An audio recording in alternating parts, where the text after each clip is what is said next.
Hey guys, Claude Johnson here. Hope you're having a great day. All right, so this lesson is about chord scales and specifically chord scales for blues. So I'm going to do my best to explain things here. So if we go back to that lesson that I did a while ago about, Stevie Ray's three-step formula, he did some licks with like single notes, some with bass lines, and then some with chords. But then with the chords, it's going to be multiple voicings.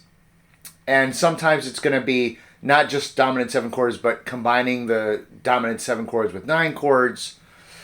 So chord scales are going to be a way to kind of have more of those options right at your fingertips. So we'll talk about using them in different ways. They're useful for composing riffs, improvising, sort of connecting harmonies, and just knowing your way around the fretboard.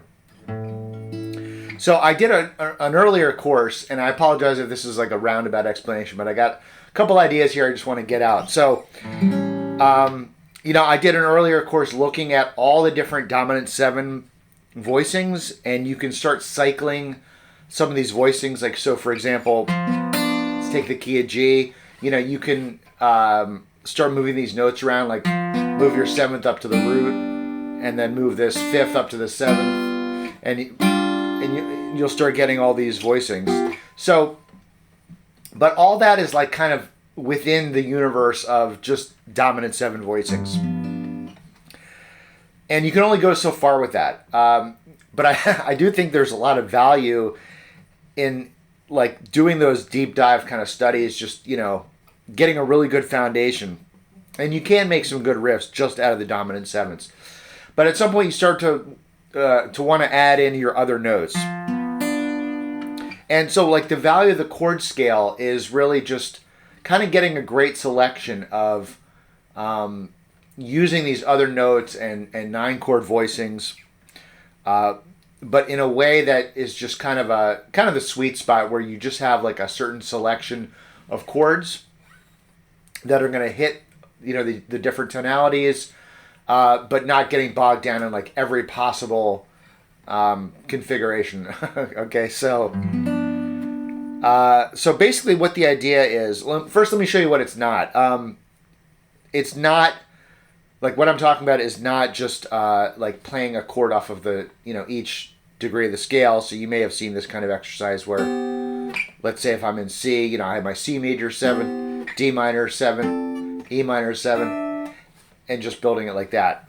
I think that's, I don't want to say it's not useful because everything's useful, but I think what I'm going to show you now is going to be more useful for blues. So basically what we're going to do is kind of focus on hitting every degree of the Mixolydian scale. And I talk about that in other lessons, like how the Mixolydian is going to be your kind of home-based scale for blues or anything that's related to a dominant 7 chord, because you have your flat 7th in the chord, which makes it Mixolydian. So if that confused you, don't worry about that. You can check some of my other lessons for that, or download my free course. But basically, let me just show you what I'm talking about without further ado. All right, so we can start here, and we'll just start moving. We're gonna for this particular chord scale, we'll use the top voice, the top voice out of these 3. So what I'm doing is working with the D string, G string, and B string. So these 3 strings. And for now, we're just going to stay with these 3 strings. All right, now you have like all these different choices. I just said a second ago about how this is narrowing down the possibilities. I think a great exercise is for you to actually come up with your own chord scales. So I'm going to show you some of my favorite choices, but it's kind of important to just dig in and just kind of explore a little bit. So, there's some cool harmony that you get with any kind of chordal pattern where you take one note and start moving it around. So just as a real simple example, if I start with this, just a triad, that's root, 3rd, 5th, right? I could take that 5th and then move it around. So, and I talked about riffs, you could start making riffs.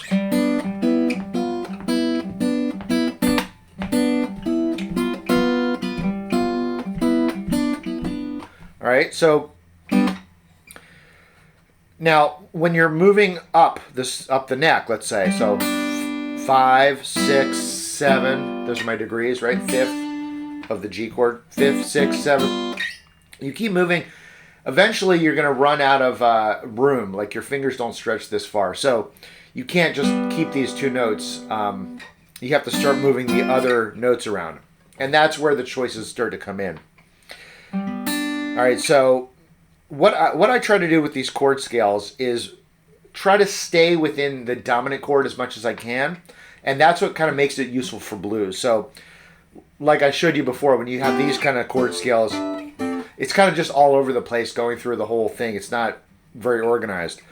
What we're going to do here is, like, let's say the key of G, I'm just going to stay on my G7 as much as I can. And what that does is, like, it lets me use any of these voicings in a G blues. So, I just showed you that riff.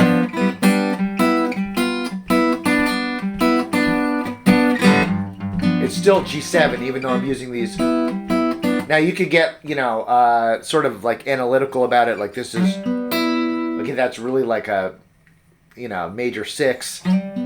So you can, have fun with trying to figure out what you call these different voicings.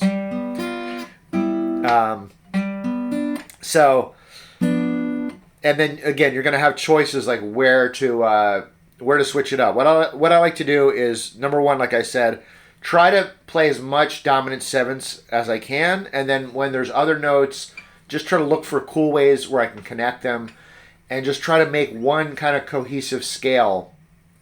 There's only 7 degrees of the scale, so I just need like 7 voicings that kind of connect in a way that makes sense. All right, so here's what I came up with.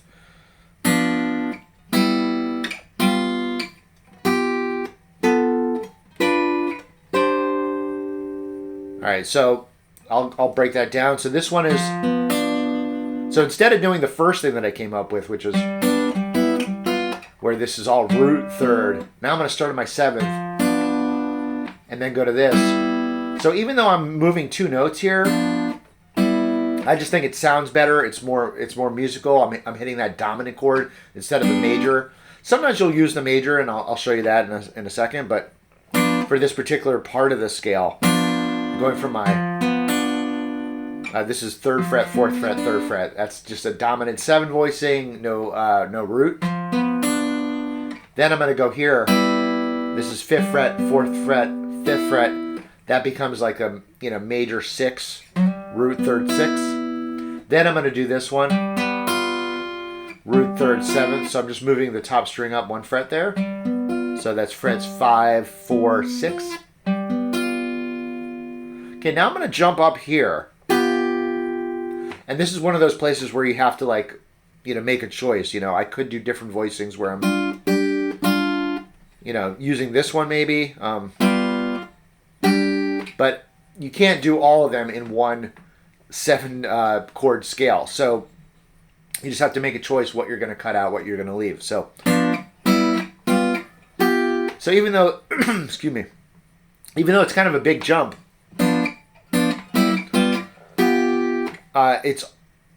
you still have that voice stepwise motion in the top voice. So.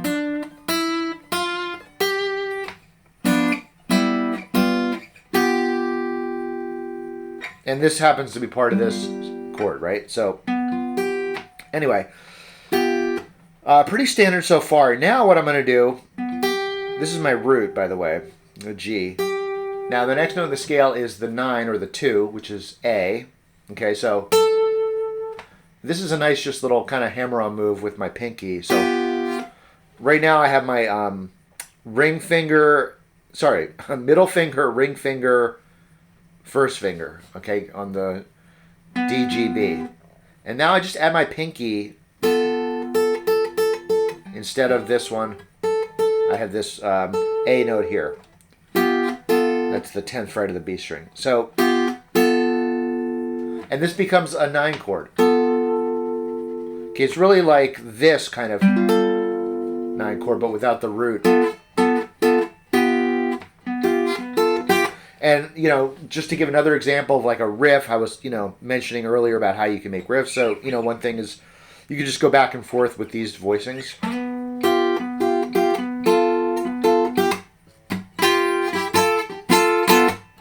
Something like that.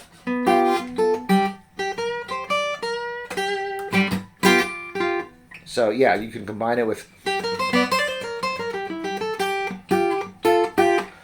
whatever. You know, you could write a million riffs just with these. So each little part of these chord scales you can use to make riffs and connect things harmonically. You know, just it should make sense in your brain. Like, okay, I'm here. Root up to my 9 chord, back to the root. So connect things. And when you're improvising, you just should be able to just, you know, kind of just move up and get some cool voicings. So those are kind of the 3 ways to use these chord scales.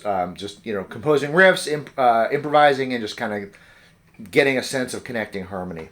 Anyway, next one is going to be this. And this is just part of our standard kind of position 4 type of chord. So this is going to be 12th fret, 10th fret, 12th fret. Again, it's a voicing without the root. And again, notice I'm using, you know, dominant chords as much as I can. Obviously, you can't use a pure dominant on this one. You have to use the 9 because this note is the 9. So basically we're going like root, second, and 2nd and 9 are the same thing. So root, 2nd, and then 3rd. Next one is 4th. Now you could do this, where I'm just going to take this voicing we did here, 12th fret, 10th fret, 12th fret, and just move this pinky up to the 13th fret, which sounds really good. But I'm going to do this one instead. So just to give it a little more variety, I think it's a great contrast moving from those, you know, if you have to go outside anyway, outside of the dominant chord, might as well make it interesting. This is sort of like a suspended type of sound. It's kind of like a G sus. So I have my like 5th below, root, and then 4th. Now you could also do this one.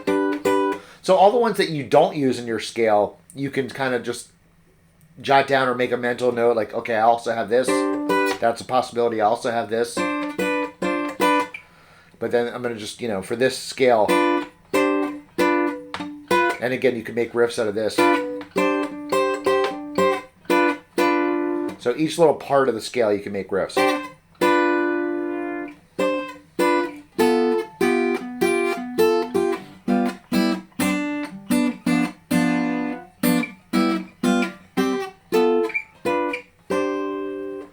All right, so anyway, hopefully some of this made sense. And again, the point is just to kind of like narrow things down from like all the different possibilities. You're just getting like a little selection of chords that give you a nice variety, hit all the tones, but at the same time, you know, doesn't give you like the dozens and dozens of different possibilities. We're just kind of narrowing things down and